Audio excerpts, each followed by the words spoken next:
लड़की ने परिवार में लौटते ही सबसे पहले अपनी गोद ली हुई बहन की अंदरूनी आवाज को फिर से लिख दिया। उसने वे विचार जो उसे दयनीय दिखाने के लिए थे बदलकर ऐसे शब्दों में लिख दिए जो परिवार को फंसाते थे। यह सुनकर परिवार चौंक गया, क्योंकि गोद ली हुई बहन हमेशा कोमल और आज्ञाकारी बनने का नाटक करती थी और उन्होंने कभी नहीं सोचा था कि वह निजी रूप से इतनी दुष्ट हो सकती है। पिछली जिंदगी में जब लड़की को पहली बार उसके माता पिता ने स्वीकार किया था तो गोदली बहन ने जानबूझकर ऐसा सोचा था कि लड़की परिवार में लौटना इसलिए नहीं चाहती क्योंकि वह स्कूल में अमीर बेटी की पहचान का उपयोग कर सहपाठियों को तंग करती थी। यह अंदरूनी आवाज सुनकर माता पिता और भाई ने लड़की को स्टोर रूम में बंद कर दिया और उसका फोन छीन लिया। फिर वे गोद ली हुई बहन को लेकर छुट्टी पर चले गए। जब वे एक हफ्ते बाद लौटे तो लड़की कोमा में जा चुकी थी। जब उसने दोबारा आंखें खोलीं तो उसने पाया कि वह उसी दिन में वापस आ गई है जिस दिन वह पहली बार घर लौटी थी, और अब उसमें अंदरूनी आवाजों को बदलने की शक्ति थी। इस बार लड़की ने गोद ली हुई बहन से बदला लेने का फैसला किया।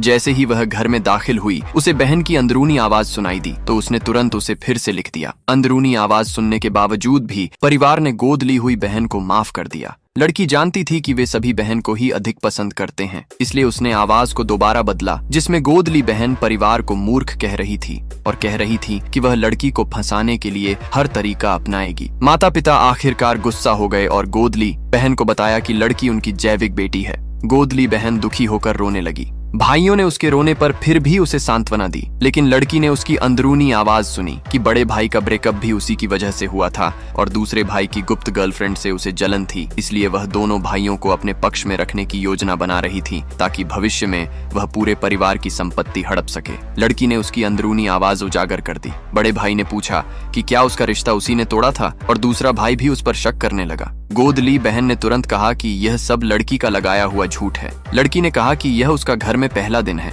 और उसने किसी भी परिवार के सदस्य से कोई बातचीत भी नहीं की है। इस बार परिवार ने लड़की की बात मानी और गोद ली बहन पर भरोसा करना छोड़ दिया। लड़की सोफे पर बैठकर खुशी खुशी तरबूज खा रही थी। फिर उसने तरबूज का छिलका फर्श पर फेंक दिया। गोद ली बहन उस पर फिसल कर गिर गई। उसने माता पिता के सामने लड़की पर उसे तंग करने का आरोप लगाया। पिता पूरी तरह निराश होकर मुड़ गए। माँ उसे उठाने की कोशिश कर रही थी, लेकिन लड़की ने फिर से उसकी अंदरूनी आवाज बदल दी जिसमें वह कह रही थी कि जब तक वह दयनीय बनकर रोएगी माँ उसे बचाती रहेगी। यह अंदरूनी आवाज सुनने के बाद माँ को गोद ली बहन से कोई उम्मीद नहीं बची।